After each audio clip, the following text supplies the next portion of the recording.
Umani ng batiko sa mungkahi ni International Monetary Fund Managing Director Christine Lagarde na patawan ng dagdag na buwis ang text para madagdagan ang kita ng gobyerno. Pero wala naman daw dapat ipag-alala ang publiko dahil mismo ang ilang mambabatas ay tutol sa text tax. Balitang hatid ni Dano Tingkungko. Kasabay ng papuri sa matatag daw na ekonomiya ng bansa, may iniwan ding suwestyon sa kanyang pagdalaw sa International Monetary Fund Managing Director Christine Lagarde. Sa dinami-dami raw ng mga cellphone user sa Pilipinas, bakit hindi daw patawan ng dagdag buwisang text para lumaki ang kaban ng bayan? Criteria for good taxation are, number one, a very broad base, number two, a very small rate. If more is needed in the pure decision of the government of the Philippines, then, telecommunication would satisfy those two criteria. Hindi ito nalalayo sa ipinanukala sa Kamara noong taong 2009 ang hanggang 10 sentimong buwis sa bawat text. Inaasahan daw na lilikom ng 20 milyong piso para sa gobyerno sa isang taon. Pero gaya ng dati, umani ng batikos ang mungkahing text tax. Kung papatawan man po, parang dagdag pasanin sa mga tao. Di ba parang para sa iba, mas cheaper kasi yung mag-text lang eh. Dapat nga libre na lang talaga lahat yung text di ba? Kasi mo yung mga company na talagang kung tutusin mo, bawi na sila sa kanilang investment. Diba?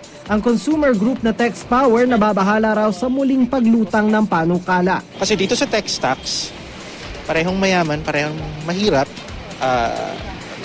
magkakapareho ng babayarang tax. So it is an unfair tax. Meron ng tax sa text.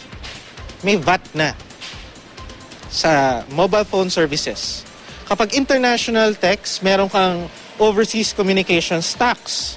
So this will be the third tax to be imposed on telecommunications. Pero mismo ang mga mambabatas tila malabnaw ang pagtanggap sa mungkahing text tax. Mahirap yun. Ito nga, ginagawa natin ito syntax para makatulong sa pananalapi ng bansa. Pero tama na siguro yun. Tama na yun. Mahirap naman na pati yung text i-tax pa natin. Hindi naman natin kailangan sundin ang IMF. But personally, I would suggest that this be taken up in the next Congress already. Because this really need thorough study, thorough public hearings. Maging sa palasyo, hindi pa raw pinag-uusapan ang pagbubuwis sa text. The text, as in fact, that wasn't something that we have anticipated. So we have no discussions on that point. Dagdag pang magandang balita sa mga cellphone user ang utos ng National Telecommunications Commission sa mga telco na ibalik sa mga consumer ang 20 centimos na sobrang singil kada text simula December 1, 2011. Noon pa raw kasi iniutos ng NTC na ibaba sa 80 centavos ang singil sa off-network text messages kasabay ng pagbababa ng interconnection charges sa SMS sa 15 centavos mula 35 centavos. Ang mga telco na Smart at Digitel, pag-aaralan pa raw ang kanilang susunod na hakbang. Ayon naman sa Globe Telecom, wala raw nakasaad sa NTC circular tungkol sa 80 centavo price ceiling.